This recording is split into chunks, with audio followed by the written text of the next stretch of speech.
ఇదే తంతు. ఈ అతి సున్నితస్తులు ఏం చేస్తారో తెలుసా? ప్రతి ఒక్కళ్ళ మాట పట్టించుకుంటారు.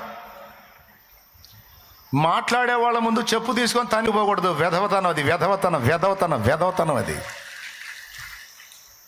విమర్శించే వాళ్ళ ముందు వాళ్ళ ముఖాన చెప్పు తీసుకొని పెటామని కొట్టినట్టు బతకాలి. అంతేగాని కృంగిపోయి కుమిలిపోయి వాళ్ళు అనే కొంత ఇంకొంచెం బిగుసిపోయి తట్టుకోలేదు పోతావు పెందలాడి. అట్లా పోయారు కొంతమంది. అందుకు చెప్తున్నాను నేను.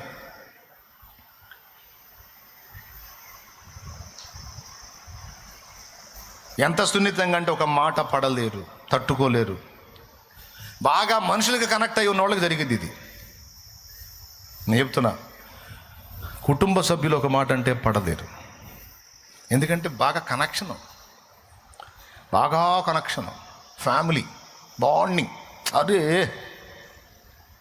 ఒక మాట అంటే అటు నీకు ఖచ్చితంగా గ్యారెంటీ ఇస్తా.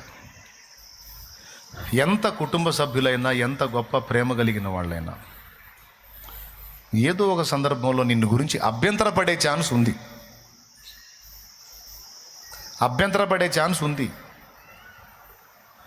నీ దగ్గర ఏ తప్పు లేకపోయినా నిన్ను నిందించే అవకాశం ఉంది. ఈ సున్నిత మనసు కలిగిన వాళ్ళు దాన్ని పట్టుకుంటారు. నన్నిట్టన్నారు. నేనెందుకు బతకాలని ఈరోజు ఆత్మహత్యలలో 90% కారణం ఇదే.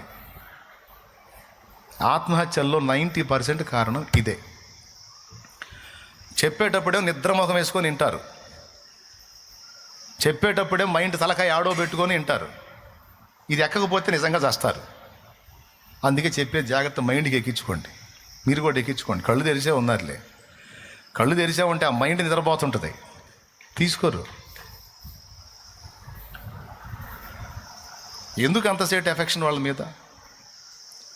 కుటుంబ సభ్యులు అరే అందితే చూడు, లేకపోతే ఇసురు అవతల పడే. ఇట్లాంటి మందిరాలు లేవా?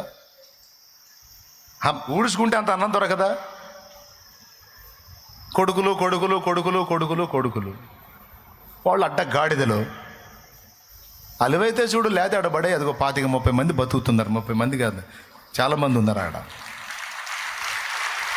అలివైతే చూసా, లేతే ఆడ పగలు కొట్టారు, వచ్చారు, సత్యసావుని బతికితే వారు అంటారు దేవుడు సన్నిధించాలని.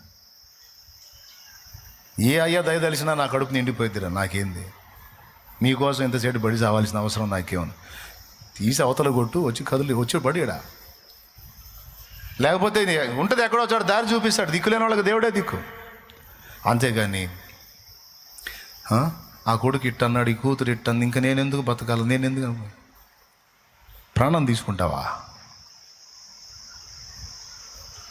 చచ్చిపోతావు, నరకానికి పోతావుగా. So you just mentioned that you want to learn Python. So do not